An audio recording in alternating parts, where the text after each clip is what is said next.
नमस्कार। मैं अरुण के शर्मा, एनालिस्ट वन थॉट। आज बात करेंगे सुप्रीम कोर्ट के विषय में।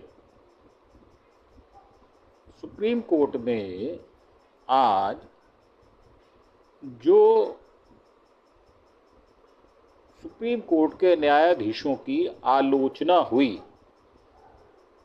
उसको सुप्रीम कोर्ट कैसे सोचता है और कैसे उन्होंने उसका उल्लेख जब ओटीटी विनिमय की याचिका आई तो कैसे उन्होंने उसमें इस्तेमाल किया, इस विषय में बात करेंगे। सुप्रीम कोर्ट ने कहा कि हमें कार्यकारी और विधायी कार्यों में हस्तक्षेप करने के लिए आलोचना का सामना करना पड़ रहा है कि ये जो संदर्भ है, ये संदर्भ है कि देश के उपराष्ट्रपति जगदीप धनखड़ साहब ने जो कहा सुप्रीम कोर्ट के विषय में, और जो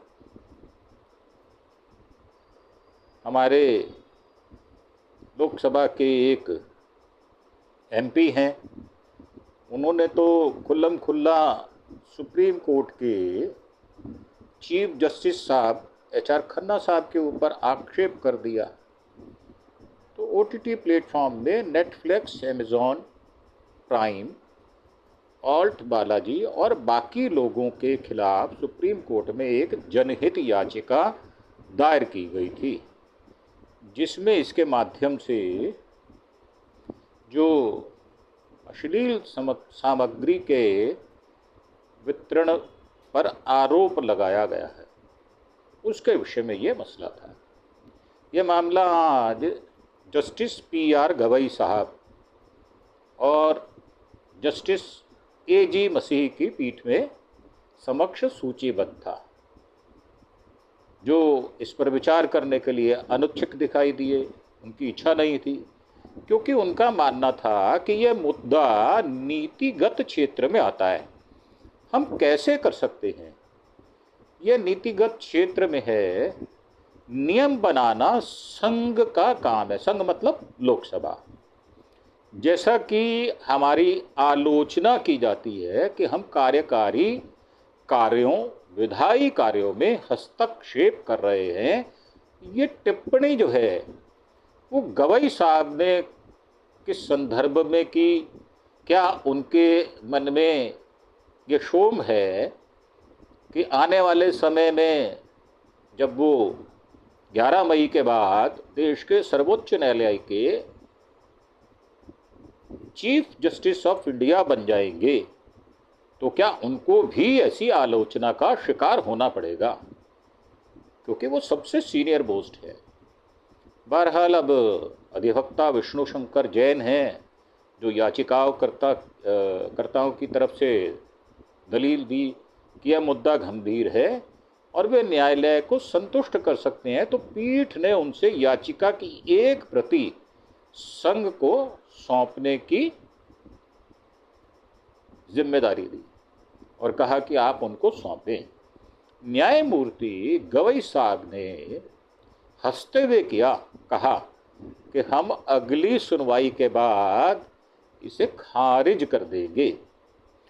उल्लेखनीय ये है कि ये पहली बार नहीं है जब शीर्ष अदालत ओटीटी सामग्री विनिमय की याचिका पर विचार कर रही है। इससे पहले भी अप्रैल 2024 में गवई साहब और संदीप मेहता साहब की पीठ ने ओटीटी प्लेटफॉर्म पर अनुचित सामग्री के प्रकाशन की चुनौती देने वाली एक और जनहित याचिका पर सुनवाई की थी।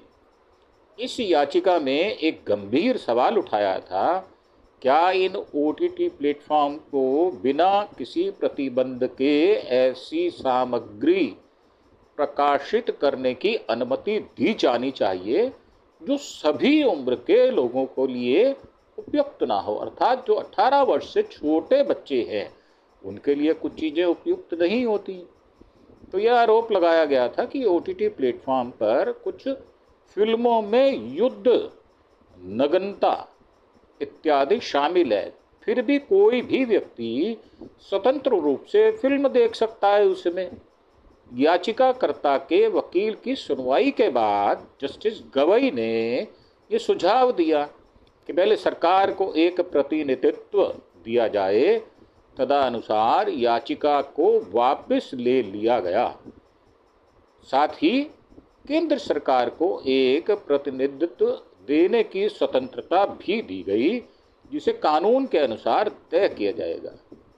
इसके बाद अक्टूबर 2024 में पूर्व सीजेआई डीवाई चंद्रचूड़ साहब और जेवी पारदीवाला और जस्टिस मनोज मिश्रा साहब की पीठ ने ओटीटी प्लेटफॉर्म पर फिल्मों की सामग्री रिलीज के नियमन के लिए एक बोर्ड गठन की मांग करने वाली एक अन्य याचिका को भी खारिज कर दिया था।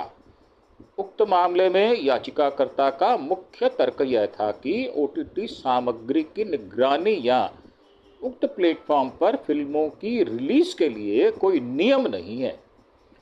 यह देखते हुए मामला सार्वजनिक नीति के दायरे में आता है।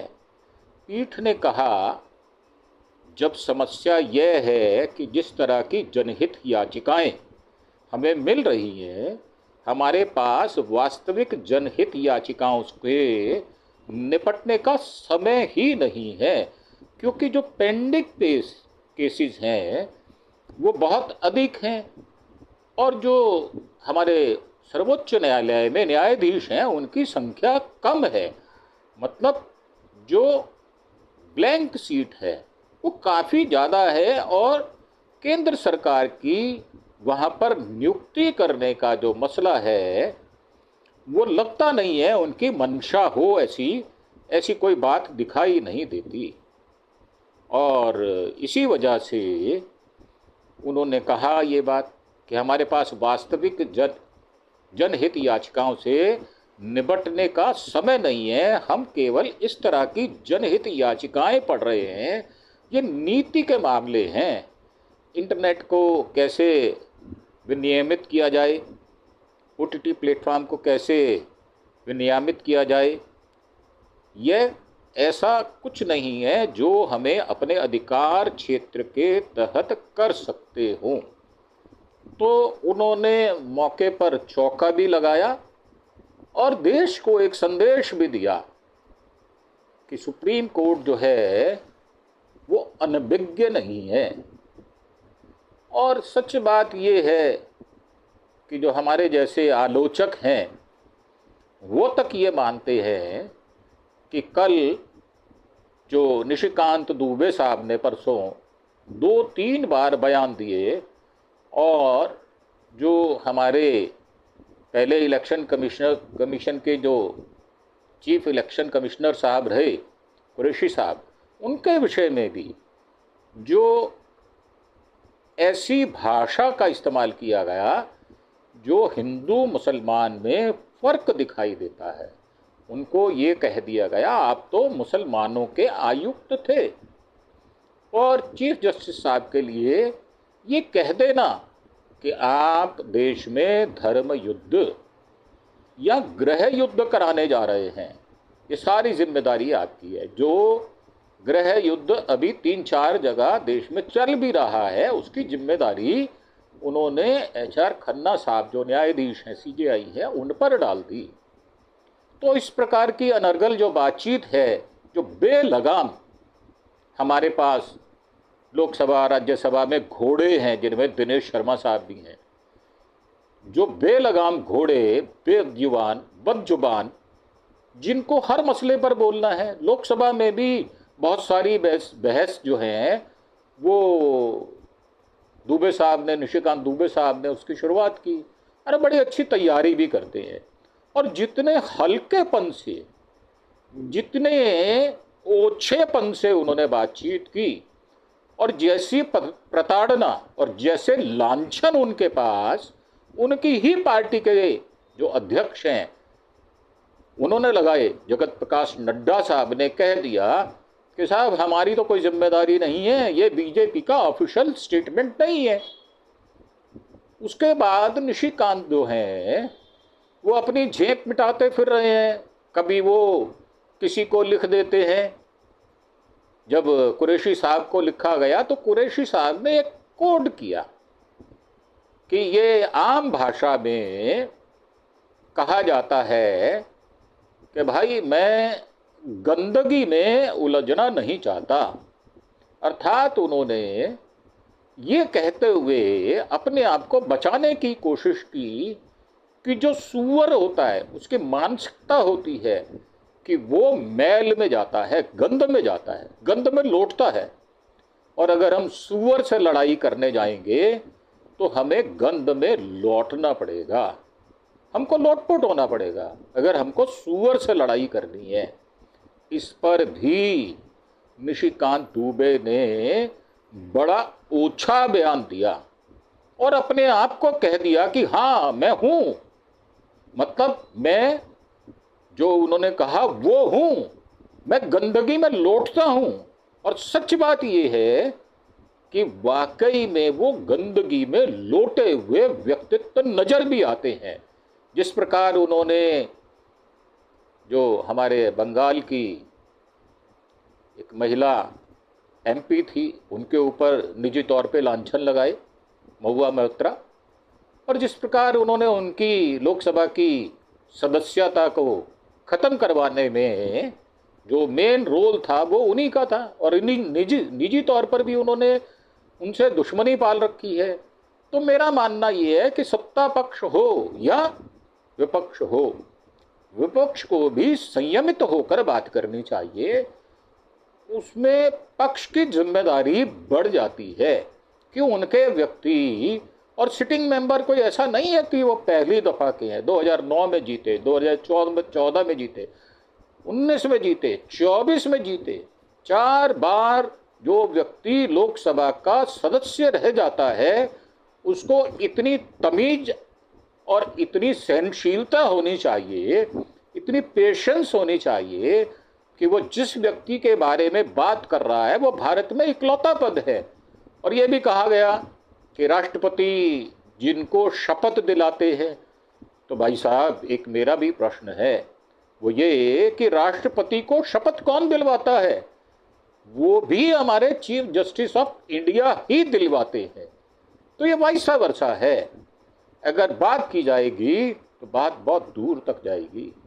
तो मेरा मानना ये है कि सभी की जिम्मेदारी है कि वो ऐसे पशु जो गंदगी में लौटते हैं वैसा व्यवहार ना करके शालीनता का परिचय दें।